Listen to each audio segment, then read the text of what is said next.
Hi guys, welcome back to my YouTube channel. Always good to have you. It's a safe space, so click subscribe and share with friends. Tell them to come. There's lots and lots of conversations here. Your child, when you go to work or an event, someone says, how do you prioritize Liam in your busy schedule? And that is Jika Suja.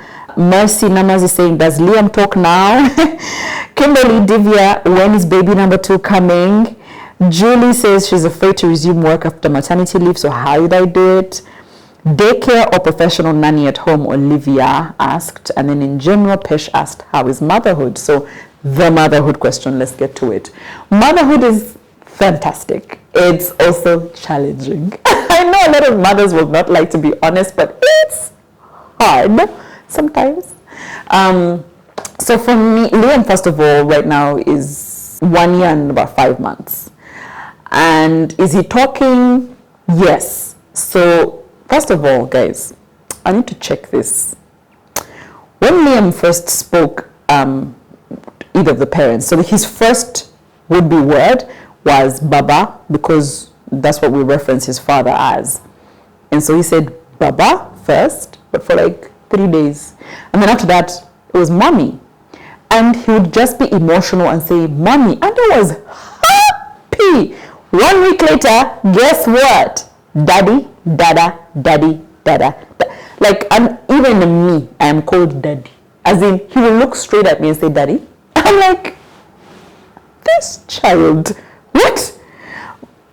So I'm confused. I'm like, is that a real thing? I've been Googling, why do children say daddy? Like, so he says daddy, he says jaja, which is grandma or parent in Uganda.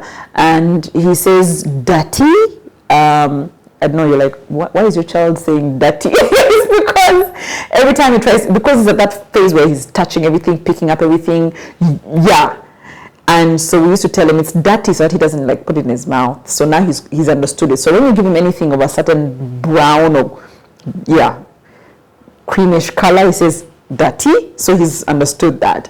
What else does he say? No, but the no is not as pronounced.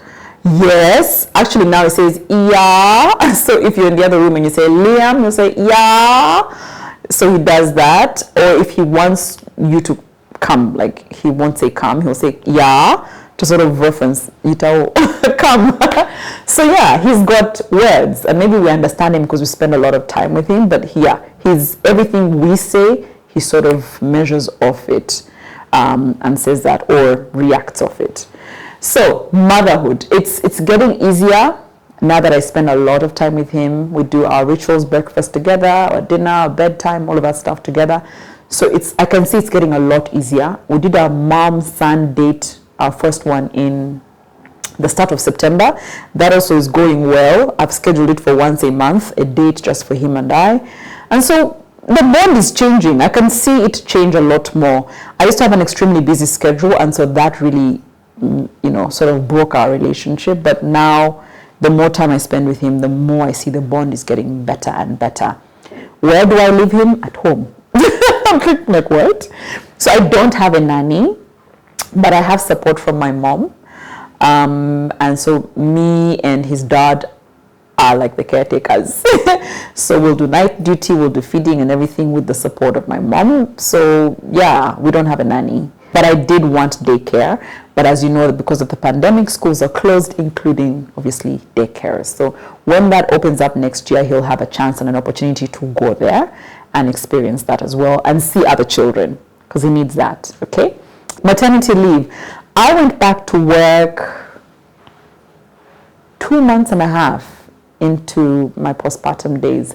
Why? Because I also left work earlier, and I'm not in a space where they have to count your time. Also, because I had postpartum depression, I needed to go to work to not lose my mind.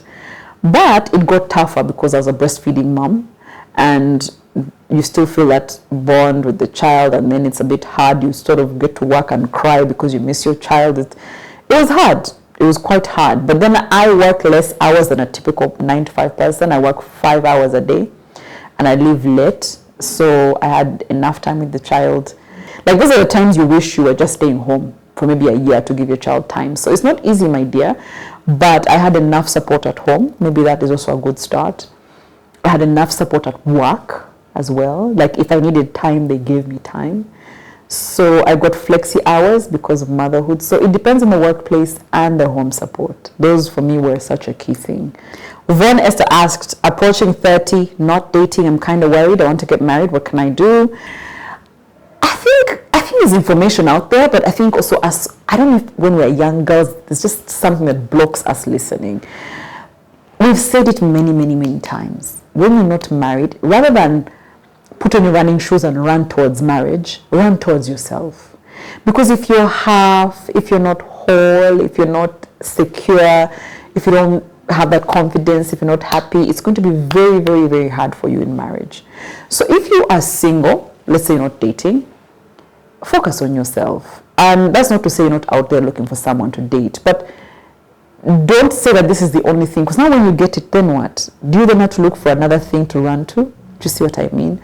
Find yourself, secure yourself, find God, find friends, but something, find some purpose and stay with it and be solid as an individual. It's one and one come together to make one, not half, 30%, 70% of a person. So Von Esther, I know you're worried, I've been there.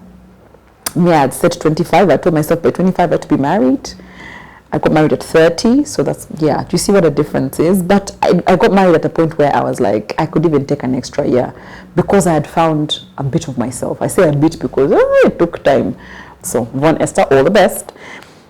The second, Lydia Mukamisha saying, what's your take on relationships where parents don't approve for tribal or religious differences?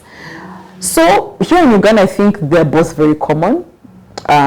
Let's start with the tribal one because I know my people are always saying, no, they're always a bit iffy about tribes. I remember asking one of my elders why they were quite hell-bent on having me take someone of a certain tribe and a certain, or who spoke a certain language. And he said to me, you know, Flavia, it will be very difficult when this person joins a family. What are we going to talk to the person about? Because we don't understand each other. They speak another language, we speak another language. And so based on that, we prefer bring someone who speaks our language.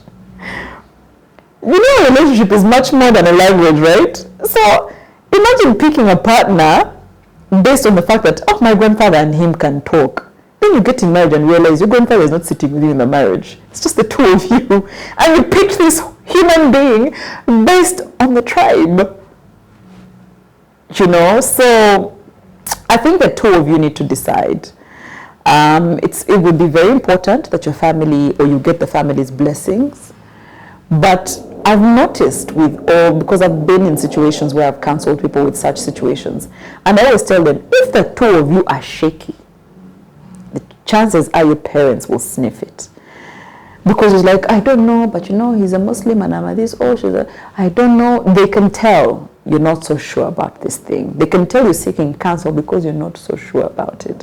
When you pick a partner, you must be able to defend this partner because it is always going to be just the two of you, okay? So when you get into people, when you get to your parents and talk to them about these things, don't be shaky. Both of you stand your ground. Now, I'm not saying it will work, but I'm saying that if you stand sure about what you're doing, even the parents will recognize that and say, you know what, let's give these kids a chance. Maybe they know what they want to do, because you don't know what you're doing, but you know what you want to try and do. So if you have a partner of a different tribe and your parents are rejecting, try communicating it in a different way and stand firm as to why you're picking this person despite, or try to also understand their reason.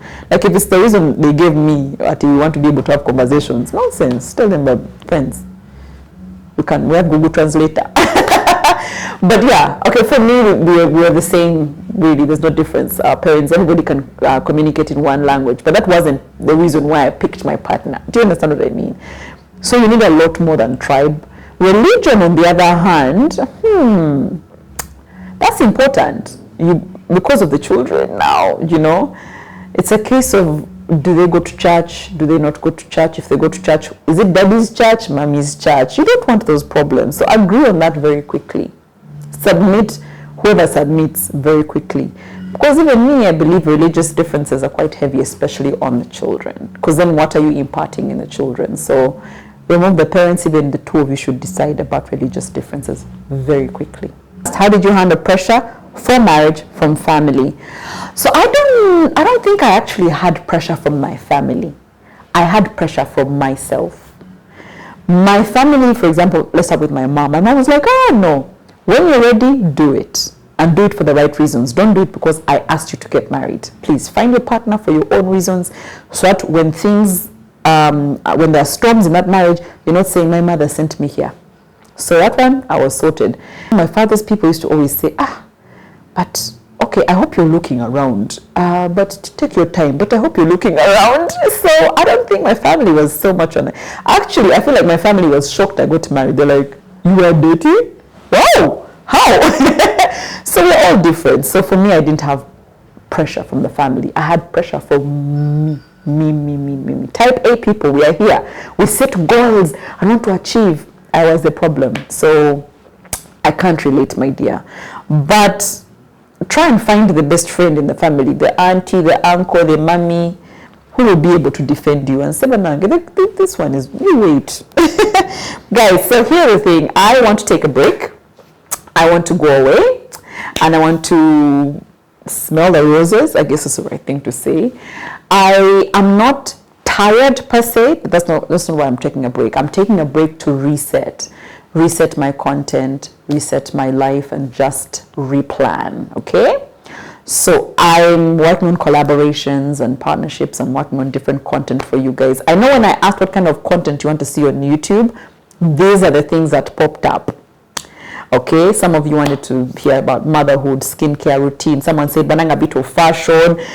Mimi was asking, is there a way we can actually do corporate etiquette and dressing? Some people need to know how to dress when they walk into the corporate world. So I'm aligning people who are going to be able to help us to have these conversations. So I'm ready. So if even now there's any content you want me to be working on as I reset, the comment section is open for you. Please feel free to tell me what you think and I'll be able to put that together. How long am I going to be gone from YouTube? I feel like I shouldn't tell you. Because if I tell you, you'll come back here and say, now you're not back, now you're not back. So I won't tell you how long I'll be gone, but I'll make it a short leave. But I'll be on Instagram, I'll be on Twitter, I'll be on Facebook, so you can find me there, okay? Love you for keeps. Bye-bye.